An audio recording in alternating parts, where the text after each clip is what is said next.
प्यारे देशवासियों, नमस्कार।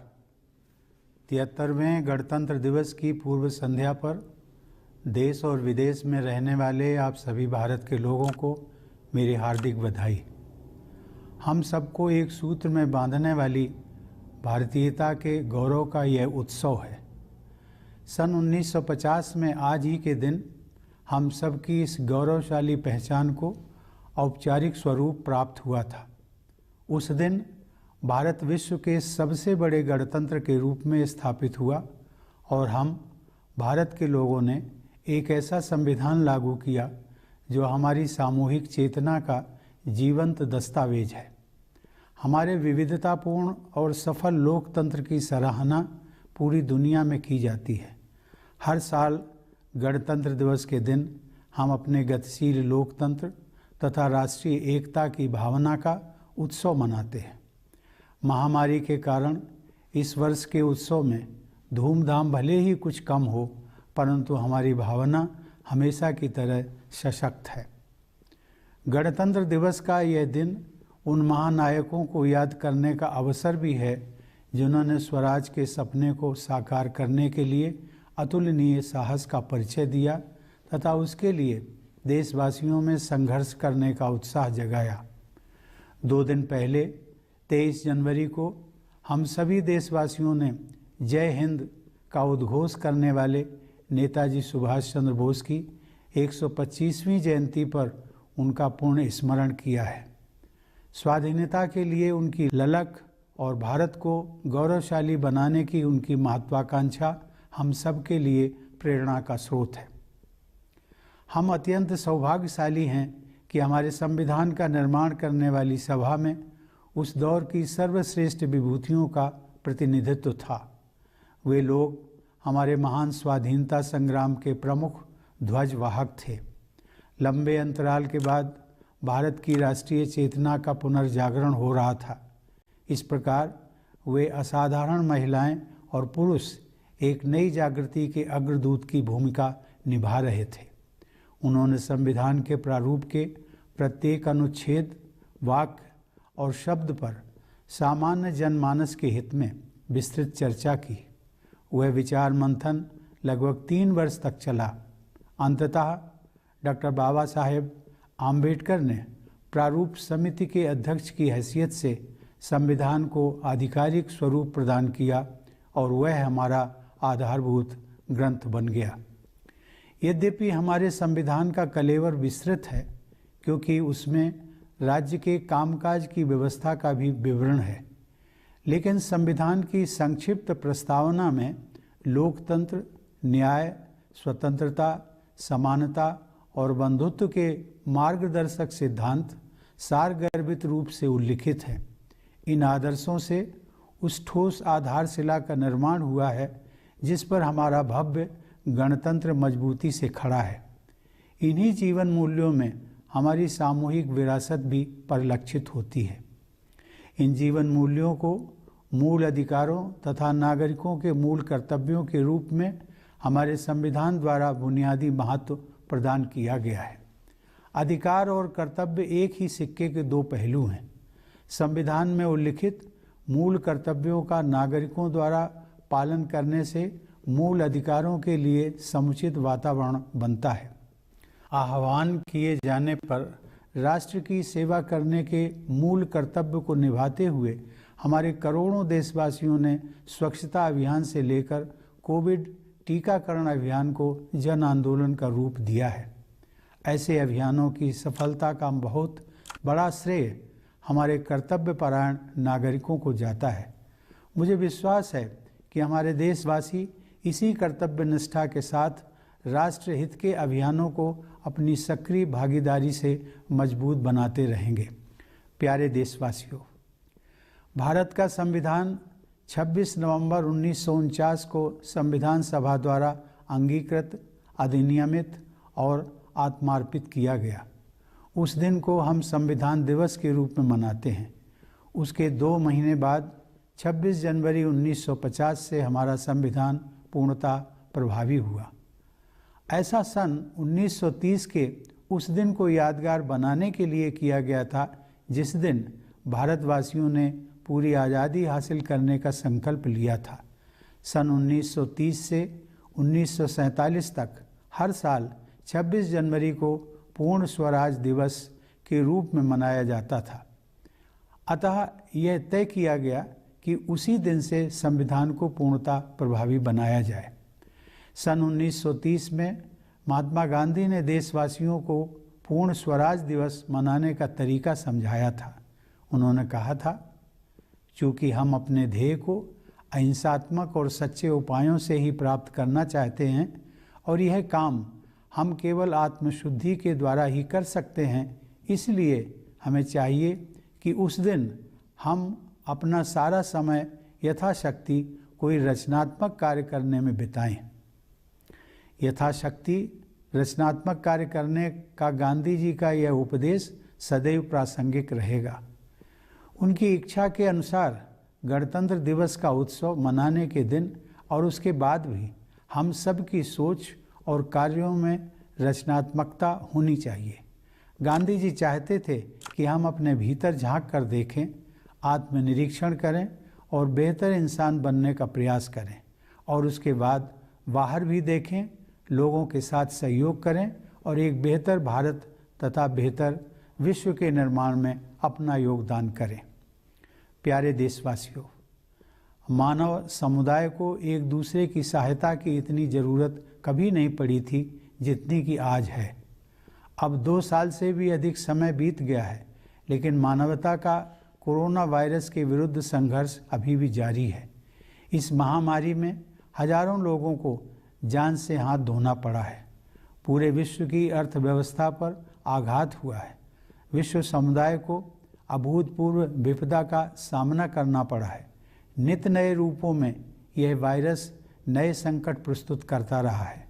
यह स्थिति मानव जाति के लिए एक असाधारण चुनौती बनी हुई है। महामारी का सामना करना भारत में अपेक्षाकृत अधिक कठिन होना ही था। हमारे देश में जनसंख्या का घनत्व बहुत ज़्यादा है और विकासशील अर्थव्यवस्था होने के नाते हमारे पास इस अदृश्य शत्रु से लड़ने के लिए उपयुक्त स्तर पर बुनियादी ढांचा तथा आवश्यक संसाधन पर्याप्त मात्रा में उपलब्ध नहीं थे। लेकिन ऐसे कठिन समय में ही किसी राष्ट्र की संघर्ष करने की क्षमता निखरती है। मुझे यह कहते हुए गर्व का अनुभव होता है कि हमने कोरोना वायरस के खिलाफ असाधारण दृढ़ संकल्प और कार्य क्षमता का प्रदर्शन किया है। पहले वर्ष के दौरान ही हमने स्वास्थ्य सेवा के बुनियादी ढांचे को विस्तृत तथा मजबूत बनाया और दूसरे देशों की मदद के लिए भी आगे बढ़े। दूसरे वर्ष तक हमने स्वदेशी टीके विकसित कर लिए और विश्व इतिहास में सबसे बड़ा टीकाकरण अभियान शुरू कर दिया। यह अभियान तेज गति से आगे बढ़ रहा है। हमने अनेक देशों को वैक्सीन तथा चिकित्सा संबंधी अन्य सुविधाएं प्रदान कराई हैं। भारत के इस योगदान की वैश्विक संगठनों ने सराहना की है। दुर्भाग्य से संकट की स्थितियां आती रही हैं क्योंकि वायरस अपने बदलते स्वरूपों में वापसी करता रहा है। अनगिनत परिवार भयानक विपदा के दौर से गुजरे हैं। हमारी सामूहिक पीड़ा को व्यक्त करने के लिए मेरे पास शब्द नहीं हैं, लेकिन एकमात्र सांत्वना इस बात की है कि बहुत से लोगों की जान बचाई जा सकी है। महामारी का प्रभाव अभी भी व्यापक स्तर पर बना हुआ है, अतः हमें सतर्क रहना चाहिए और अपने बचाव में तनिक भी ढील नहीं देनी चाहिए। हमने अब तक जो सावधानियां बरती हैं उन्हें जारी रखना है। मास्क पहनना और सोशल डिस्टेंसिंग बनाए रखना कोविड अनुरूप व्यवहार के अनिवार्य अंग रहे हैं। कोविड महामारी के खिलाफ लड़ाई में वैज्ञानिकों और विशेषज्ञों द्वारा बताई गई सावधानियों का पालन करना आज हर देशवासी का राष्ट्र धर्म बन गया है। यह राष्ट्र धर्म हमें तब तक निभाना ही है जब तक यह संकट दूर नहीं हो जाता। संकट की इस घड़ी में हमने यह देखा है कि कैसे हम सभी देशवासी एक परिवार की तरह आपस में जुड़े हुए हैं। सोशल डिस्टेंसिंग के कठिन दौर में हम सब ने एक दूसरे के साथ निकटता का अनुभव किया है। हमने महसूस किया है कि हम एक दूसरे पर कितना निर्भर करते हैं। कठिन परिस्थितियों में लंबे समय तक काम करके यहाँ तक कि मरीजों की देखभाल के लिए अपनी जान जोखिम में डालकर भी डॉक्टरों, नर्सों और पैरामेडिक्स ने मानवता की सेवा की है। बहुत से लोगों ने देश में गतिविधियों को सुचारू रूप से जारी रखने के लिए ये सुनिश्चित किया है कि अनिवार्य सुविधाएं उपलब्ध रहें तथा सप्लाई चेन में रुकावट ना पैदा हो। केंद्र और राज्य स्तर पर जन सेवकों, नीति निर्माताओं, प्रशासकों और अन्य लोगों ने समयानुसार कदम उठाए हैं। इन प्रयासों के बल पर हमारी अर्थव्यवस्था ने फिर से गति पकड़ ली है। प्रतिकूल परिस्थितियों में भारत की दृढ़ता का यह प्रमाण है कि पिछले साल आर्थिक विकास में आई कमी के बाद इस वित्त वर्ष में अर्थव्यवस्था के प्रभावशाली दर से बढ़ने का अनुमान है। यह पिछले वर्ष शुरू किए गए आत्मनिर्भर भारत अभियान की सफलता को भी दर्शाता है। सभी आर्थिक क्षेत्रों में सुधार लाने और आवश्यकता अनुसार सहायता प्रदान करने हेतु सरकार निरंतर सक्रिय रही है। इस प्रभावशाली आर्थिक प्रदर्शन के पीछे कृषि और मैन्युफैक्चरिंग क्षेत्रों में हो रहे बदलावों का प्रमुख योगदान है। मुझे यह जानकर प्रसन्नता हुई है कि हमारे किसान, विशेषकर छोटी जोत वाले युवा किसान, प्राकृतिक खेती को उत्साहपूर्वक अपना रहे हैं। लोगों को रोजगार देने तथा अर्थव्यवस्था को गति प्रदान करने में छोटे और मझोले उद्यमों ने महत्वपूर्ण भूमिका निभाई है। हमारे इनोवेटिव युवा उद्यमियों ने स्टार्टअप इकोसिस्टम का प्रभावी उपयोग करते हुए सफलता के नए कीर्तिमान स्थापित किए हैं। हमारे देश में विकसित, विशाल और सुरक्षित डिजिटल पेमेंट प्लेटफॉर्म की सफलता का एक उदाहरण यह है कि हर महीने करोड़ों की संख्या में डिजिटल ट्रांजैक्शन किए जा रहे हैं। जन संसाधन से लाभ उठाने यानी डेमोग्राफिक डिविडेंड प्राप्त करने के लिए हमारे पारंपरिक जीवन मूल्यों एवं आधुनिक कौशल के आदर्श संगम से युक्त राष्ट्रीय शिक्षा नीति के जरिए सरकार ने समुचित वातावरण उपलब्ध कराया है। मुझे यह जानकर प्रसन्नता हो रही है कि विश्व में सबसे ऊपर की 50 इनोवेटिव इकोनॉमीज़ में भारत अपना स्थान बना चुका है। यह उपलब्धि और भी संतोषजनक है कि हम व्यापक समावेश पर जोर देने के साथ साथ योग्यता को बढ़ावा देने में सक्षम हैं। देवियों और सज्जनों, पिछले वर्ष ओलंपिक खेलों में हमारे खिलाड़ियों के शानदार प्रदर्शन से लोगों में खुशी की लहर दौड़ गई थी। उन युवा विजेताओं का आत्मविश्वास आज लाखों देशवासियों को प्रेरित कर रहा है।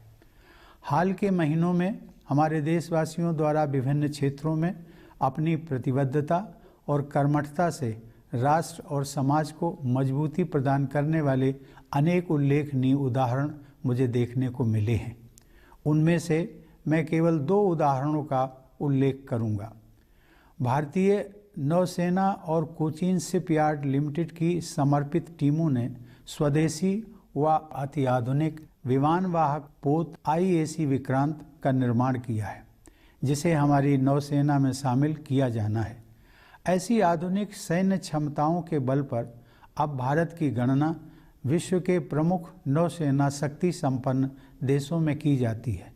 यह रक्षा के क्षेत्र में आत्मनिर्भरता की ओर अग्रसर होने का एक प्रभावशाली उदाहरण है।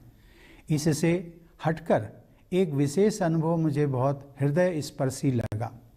हरियाणा के भिवानी जिले के सुई नामक गांव में उस गांव से निकले कुछ प्रबुद्ध नागरिकों ने संवेदनशीलता और कर्मठता का परिचय देते हुए स्वप्रेरित आदर्श ग्राम योजना के तहत अपने गांव का कायाकल्प कर दिया है। अपने गांव यानी अपनी मातृभूमि के प्रति लगाव और कृतज्ञता का यह एक अनुकरणीय उदाहरण है। कृतज्ञ लोगों के हृदय में अपनी जन्मभूमि के प्रति आजीवन ममता और श्रद्धा बनी रहती है। ऐसे उदाहरण से मेरा यह विश्वास दृढ़ होता है कि एक नया भारत उभर रहा है, सशक्त भारत और संवेदनशील भारत। मुझे विश्वास है कि इस उदाहरण से प्रेरणा लेकर अन्य सक्षम देशवासी भी अपने अपने गांव एवं नगर के विकास के लिए योगदान देंगे। इस संदर्भ में आप सभी देशवासियों के साथ मैं एक निजी अनुभव साझा करना चाहूँगा। मुझे पिछले वर्ष जून के महीने में कानपुर देहात जिले में स्थित अपनी जन्मभूमि अर्थात अपने गांव परौंख जाने का सौभाग्य मिला था। वहां पहुंचकर अपने आप ही मुझमें अपने गांव की माटी को माथे पर लगाने की भावना जाग उठी, क्योंकि मेरी मान्यता है कि अपने गांव की धरती के आशीर्वाद के बल पर ही मैं राष्ट्रपति भवन तक पहुंच सका हूं। मैं विश्व में जहां भी जाता हूं, मेरा गांव और मेरा भारत मेरे हृदय में विद्यमान रहते हैं।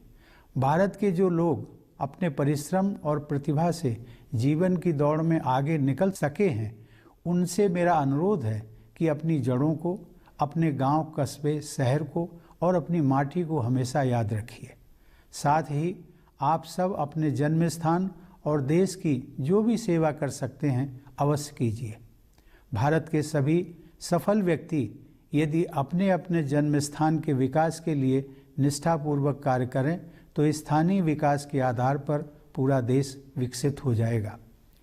प्यारे देशवासियों, आज हमारे सैनिक और सुरक्षाकर्मी देश अभिमान की विरासत को आगे बढ़ा रहे हैं। हिमालय की असहनीय ठंड में और रेगिस्तान की भीषण गर्मी में अपने परिवार से दूर वे मातृभूमि की रक्षा में तत्पर रहते हैं।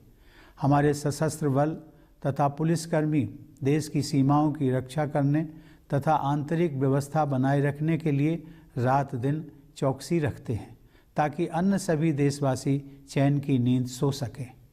जब कभी किसी वीर सैनिक का निधन होता है तो सारा देश शोक संतप्त हो जाता है। पिछले महीने एक दुर्घटना में देश के सबसे बहादुर कमांडरों में से एक जनरल बिपिन रावत, उनकी धर्मपत्नी तथा अनेक वीर योद्धाओं को हमने खो दिया।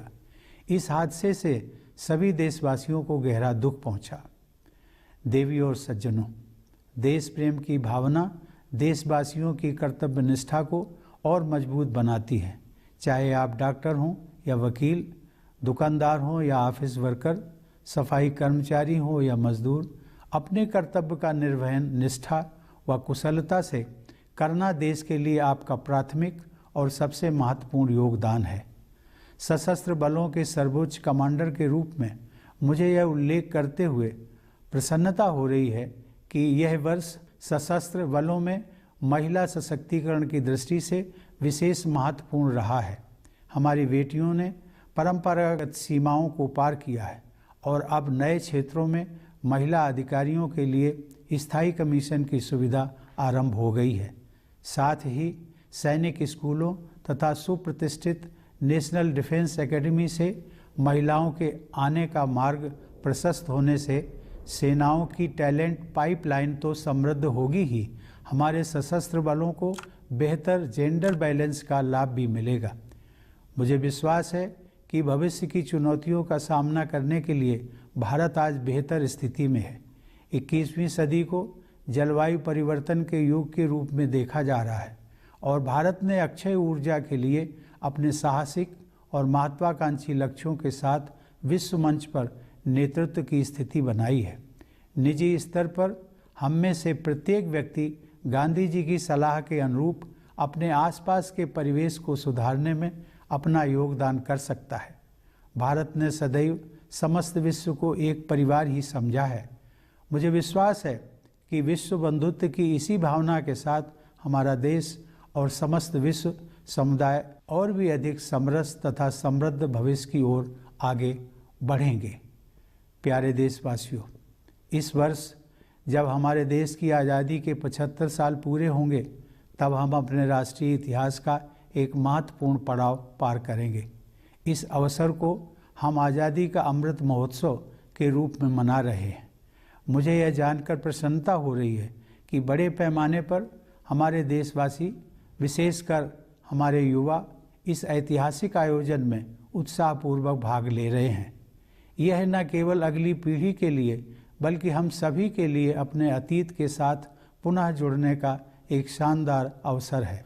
हमारा स्वतंत्रता संग्राम हमारी गौरवशाली ऐतिहासिक यात्रा का एक प्रेरक अध्याय था। स्वाधीनता का यह 75वां वर्ष उन जीवन मूल्यों को पुनः जागृत करने का समय है जिनसे हमारे महान राष्ट्रीय आंदोलन को प्रेरणा मिली थी। हमारी स्वाधीनता के लिए अनेक वीरांगनाओं और सपूतों ने अपने प्राण न्यौछावर किए हैं। स्वाधीनता दिवस तथा गणतंत्र दिवस के राष्ट्रीय पर्व न जाने कितनी कठोर यातनाओं एवं बलिदानों के पश्चात नसीब हुए हैं। आइए गणतंत्र दिवस के अवसर पर हम सब श्रद्धापूर्वक उन अमर बलिदानियों का भी स्मरण करें। प्यारे देशवासियों, हमारी सभ्यता प्राचीन है, परंतु हमारा यह गणतंत्र नवीन है। राष्ट्र निर्माण हमारे लिए निरंतर चलने वाला एक अभियान है। जैसा एक परिवार में होता है, वैसे ही एक राष्ट्र में भी होता है कि एक पीढ़ी अगली पीढ़ी का बेहतर भविष्य सुनिश्चित करने के लिए कड़ी मेहनत करती है। जब हमने आज़ादी हासिल की थी, उस समय तक औपनिवेशिक शासन के शोषण ने हमें घोर गरीबी की स्थिति में डाल दिया था, लेकिन उसके बाद के 75 वर्षों में हमने प्रभावशाली प्रगति की है। अब युवा पीढ़ी के स्वागत में अवसरों के नए द्वार खुल रहे हैं। हमारे युवाओं ने इन अवसरों का लाभ उठाते हुए सफलता के नए प्रतिमान स्थापित किए हैं। मुझे विश्वास है कि इसी ऊर्जा, आत्मविश्वास और उद्यमशीलता के साथ हमारा देश प्रगति पथ पर आगे बढ़ता रहेगा तथा अपनी क्षमताओं के अनुरूप विश्व समुदाय में अपना अग्रणी स्थान अवश्य प्राप्त करेगा। मैं आप सभी को पुनः गणतंत्र दिवस की हार्दिक शुभकामनाएं देता हूं। धन्यवाद। जय Hind.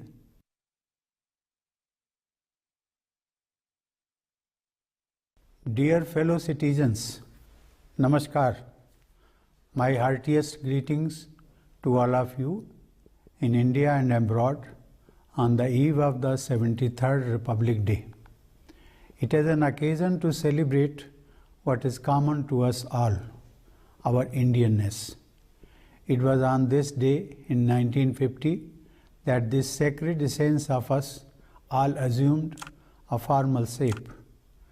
That day, India was established as the largest democratic republic, and we the people put into effect a constitution that is an inspired document of our collective vision. The diversity and vibrancy of our democracy is appreciated worldwide. It is this spirit of unity and of being one nation which is celebrated every year as Republic Day. This year's celebrations may be muted due to the pandemic, but the spirit is as strong as ever. On this occasion, let us also remember the great freedom fighters who showed incomparable courage in their pursuit of the dream of Swaraj and fired up the people to fight for it. 2 days ago, on 23rd January, all of us observed the 125th birth anniversary of Netaji Subhash Chandra Bose, who had adopted the energizing salutation of Jai Hind. His quest for independence and his ambition to make India proud inspire all of us. We are immensely fortunate that the Constituent Assembly, which prepared the document, included some of the best minds of their generation. They were the leading lights of our great freedom struggle. After long years, the soul of India was reawakening, and these exceptional men and women were the harbingers of a new dawn. They discussed threadbare every article, every phrase, and every word on behalf of the people. The churning went on for close to 3 years. Eventually, it was Dr. Babasaheb Ambedkar who, as chairman of the drafting committee, prepared the final version that has become our founding document.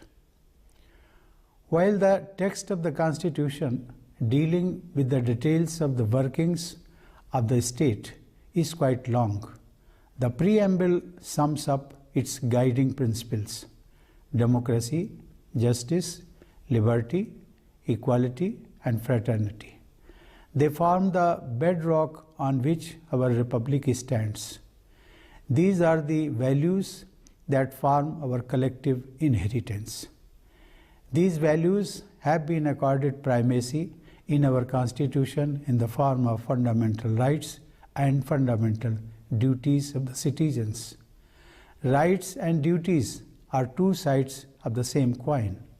The observance of the fundamental duties mentioned in the Constitution by the citizens creates the proper environment for enjoyment of fundamental rights. By fulfilling the fundamental duty of rendering national service when called upon to do so, crores of our people have transformed the Swachh Bharat Abhiyan and the COVID vaccination drive into mass movements. A great deal of credit for the success of such campaigns goes to our dutiful citizens. I am sure that our people will continue to strengthen the campaigns of national interest with their active participation and will demonstrate the same dedication. The Constitution of India was enacted and adopted by the Constituent Assembly on 26 November 1949, which we now celebrate as Constitution Day. But it was made effective 2 months later. This was done to mark that day in 1930 when India resolved to win complete freedom. From 1930 to 1947, every year 26th January was celebrated as Purna Swaraj Day, and that was the day chosen to put the Constitution into force. Writing in 1930, Mahatma Gandhi had advised fellow citizens how Purna Swaraj Day was to be celebrated. He had said, and I quote, "Remember that since we desire to attain our end by non-violent and truthful means only, we can do so only through self-purification. We should therefore devote the day to doing such constructive work as lies in our power to do." Unquote. Needless to say, Gandhiji's advice is timeless. He would have liked us to celebrate the Republic Day in the same manner. He wanted us to look inside, introspect, and strive to become better human beings, and then also look outside, join hands with others, and contribute towards the making of a better India and a better world. Dear fellow citizens, the world has never been in so much need of help as now. It has been over 2 years now, and humankind is still battling with the coronavirus. Hundreds of thousands of lives have been lost, and the world economy has been reeling under the impact. The world has suffered from unprecedented misery, and surge after surge of new variants have been posing new crises. It has been an extraordinary challenge to humankind. The pandemic management was bound to be all the more difficult in India. We have high population density, and as a developing economy, we did not have the level of resources and infrastructure needed to battle this invisible enemy. But it is only in such difficult times that the resilience of a nation shines forth. I am proud to say that we have shown an unmatched resolve against the coronavirus. In the first year itself, we raised the healthcare infrastructure and also reached out to help others. By the second year, we had developed indigenous vaccines and launched the world's biggest vaccination drive in history. The vaccination drive is progressing at a quick pace in our country. During the pandemic, we have reached out to several other countries with vaccines and other medical help. This contribution by India has been appreciated by international organizations. There have been setbacks, unfortunately, as the virus makes a comeback with new mutations. Countless families have gone through a harrowing time. There are no words to express our collective trauma. The only saving grace is that many lives could be saved. As the pandemic is still widespread, we must remain alert and not let our guard down. The precautions we have taken till now have to be continued. Wearing masks and maintaining social distancing have been essential parts of COVID-appropriate behavior. In the fight against the COVID pandemic, it has now become a sacred national duty of every citizen to follow the precautions suggested by our scientists and experts. We have to discharge this duty till the crisis is behind us. A time of crisis has also made us appreciate how we all Indians are connected as one family. The time of social distancing has brought us close to each other. We have realized how much we depend on each other. Doctors, nurses, and paramedics have risen to the challenge, working long hours in difficult conditions, even at the risk of their lives, to attend to patients. Others have kept the nation moving, managing supply chains and utilities. The leadership, policymakers, administrators, and others at the central and state levels have made timely interventions. Due to such interventions, the economy is on the move again. It is a testimony to India's spirit in the face of adversity that the economy is projected to grow at an impressive rate in this fiscal after going through contraction last year. This shows the success of the Atmanirbhar Bharat Abhiyan launched in the previous year. The government has shown relentless focus on reforming every economic sector and providing a helping hand wherever necessary. The impressive economic performance is made possible due to improvement in the agriculture and manufacturing sectors.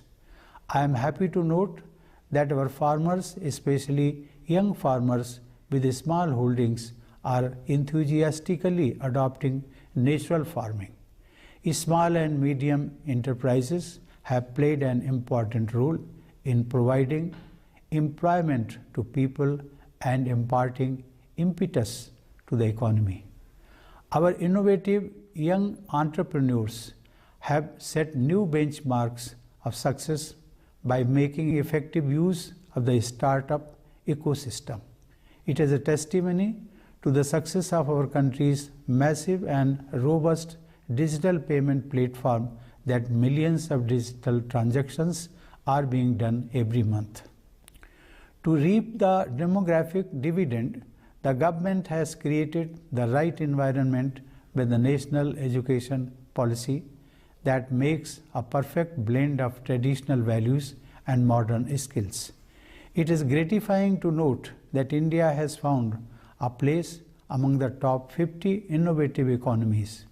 It is all the more satisfying to note that we have been able to promote merit while also stressing upon all-round inclusion. Ladies and gentlemen, in the past year, our sports persons also brought cheers as they made their mark at the Olympics. The self-confidence of these young champions inspires millions today. In the recent months, I have witnessed remarkable examples of our people strengthening the country and the society through their commitment and action in diverse areas.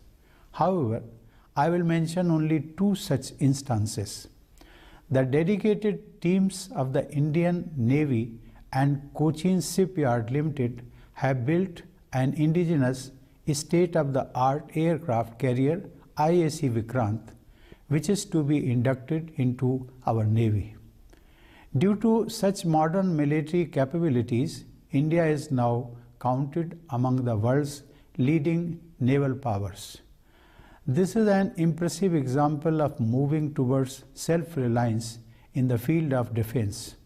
Apart from this, I found one special experience very touching. In a village called Sui in Bhiwani district of Haryana, some enlightened citizens who belong to that village have transformed the village under the Swaprerit Adarsh Gram Yojana, demonstrating sensitivity and diligence. This example of expressing affection and gratitude for one's village or native land is worth emulating. There remains lifelong love and reverence for their native land in the hearts of grateful people. This example strengthens my belief that a new India is emerging, a strong India and a sensitive India. Sashakt Bharat, Samvedansheel Bharat. I am sure that taking inspiration from this example, other resourceful people will also contribute for the development of their villages and cities. In this context, I would like to share a personal experience with all of you. I had the privilege of visiting my birthplace, that is my village Paronk at Kanpur, Dehad district in the month of June last year. On reaching there, I naturally felt the urge to express respect for the sacred soil of my village and applied it on my forehead, because I believe that I have been able to reach Rashtrapati Bhavan only due to the blessings of my village. Wherever in the world I may be, my village and my country remain in my heart. I request the people of India who are successful in life due to their hard work and talent to always remember their roots, their village, town or city. Also, all of you must serve your place of birth and your country in whatever way you can. If all the successful people of India work sincerely for the development of their birthplaces, then the whole country will benefit from the outcome of such local development. Dear fellow citizens, today it is our soldiers and security personnel who carry on the legacy of national pride. In the unbearable cold of the Himalayas and in the excruciating heat of the desert, far away from their families, they continue to guard the motherland. It is thanks to the constant vigil of the armed forces securing our borders and the police personnel maintaining internal security within the country that their fellow citizens enjoy peaceful life. When a brave soldier dies on duty, the entire country feels sad. Last month, in an unfortunate accident, we lost one of the bravest commanders of the country, General Bipin Rawat, his wife, and many brave soldiers. The entire country was deeply saddened by the tragic loss. Ladies and gentlemen, patriotism strengthens the sense of duty among citizens. Whether you are a doctor or a lawyer, a shopkeeper or office worker, a sanitation employee or a laborer, doing one's duty well and efficiently is the first and foremost contribution you make to the nation. As the Supreme Commander of the Armed Forces, I am glad to note that it has been a watershed year for women empowerment in the armed forces. Our daughters have broken a glass ceiling, and permanent commission has now been allowed for women officers in new areas. Also, the talent pipeline for the forces will be strengthened with women coming through Sainik schools and the prestigious National Defence Academy. Consequently, our armed forces will benefit from better gender balance. I am confident that India is better placed today to meet the challenges of the future. The 21st century is turning out to be the age of climate change, and India has taken a leadership position on the world stage in showing the way, especially with its bold and ambitious push for renewable energy. At the individual level, each one of us can remember Gandhiji's advice and help improve the world around us. India has always considered the whole world as one family. I am sure that inspired by this spirit of universal brotherhood, our country and the entire global community will move towards a more equitable and prosperous future. Dear fellow citizens, this year India will cross a milestone when it completes 75 years of independence. We are celebrating this occasion as Azadi Ka Amrit Mahotsav. It is heartening to note that our people, especially youngsters, are participating enthusiastically in a variety of events and programs organized to commemorate the landmark year. It is a great opportunity for not only the next generation but all of us to reconnect with our past. Our freedom struggle was an inspiring chapter in our splendid saga. In this 75th year of independence, let us rediscover the values that animated our glorious national movement. Many men and women laid down their lives for our freedom. Our freedom fighters have suffered unimaginable torture and made countless sacrifices for us to enjoy the festivals of Independence Day and Republic Day. Let us gratefully recall their immortal sacrifices on the occasion of Republic Day. Ladies and gentlemen, India is an ancient civilization but a young republic. For us, nation building is a constant endeavor. As in a family, so in a nation. One generation works hard to ensure a better future for the next generation. When we won independence, the exploitation of colonial rule had left us in utter poverty. But in 75 years, we have made impressive progress. New opportunities await the next generation. Our youth have taken advantage of these opportunities and set new benchmarks of success. I am sure that with this energy, confidence, and entrepreneurship, our country will continue to march ahead on the path of progress and will definitely secure its rightful place, befitting its potential in the global community. I once again wish all of you a happy Republic Day. Thank you. Jai Hind.